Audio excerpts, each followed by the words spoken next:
Luke chapter 15. Then all the tax collectors and the sinners drew near to him to hear him. And the Pharisees and scribes complained, saying, "This man receives sinners and eats with them."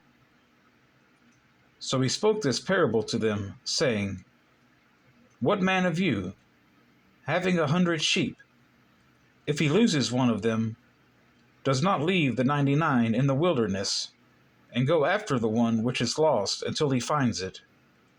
And when he has found it, he lays it on his shoulders, rejoicing. And when he comes home, he calls together his friends and neighbors, saying to them, 'Rejoice with me, for I have found my sheep which was lost.' I say to you, that likewise there will be more joy in heaven over one sinner who repents than over 99 just persons who need no repentance. Or what woman, having 10 silver coins, if she loses one coin, does not light a lamp, sweep the house, and search carefully until she finds it? And when she has found it, she calls her friends and neighbors together, saying, 'Rejoice with me, for I have found the piece which I lost.' Likewise, I say to you, there is joy in the presence of the angels of God over one sinner who repents." Then he said, "A certain man had 2 sons. And the younger of them said to his father, 'Father, give me the portion of goods that falls to me.' So he divided to them his livelihood. And not many days after, the younger son gathered all together, journeyed to a far country, and there wasted his possessions with prodigal living.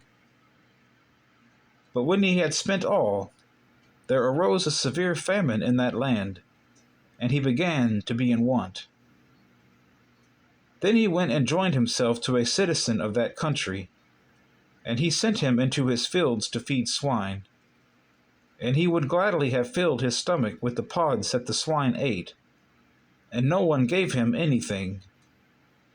But when he came to himself, he said, 'How many of my father's hired servants have bread enough and to spare, and I perish with hunger?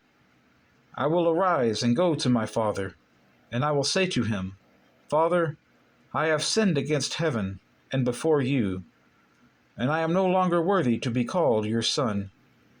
Make me like one of your hired servants.'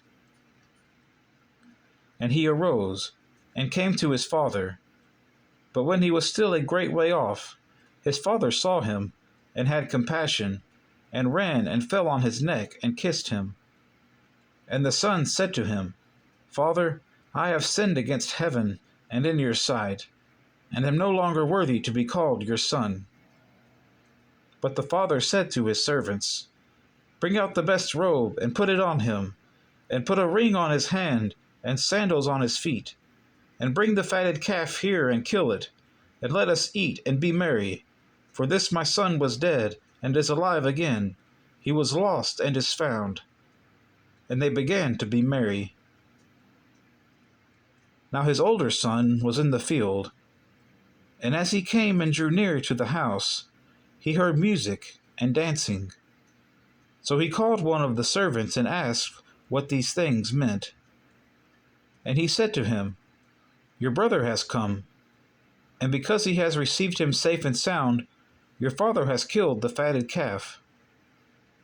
But he was angry and would not go in. Therefore his father came out and pleaded with him. So he answered and said to his father, 'Lo, these many years I have been serving you. I never transgressed your commandment at any time, and yet you never gave me a young goat, that I might make merry with my friends.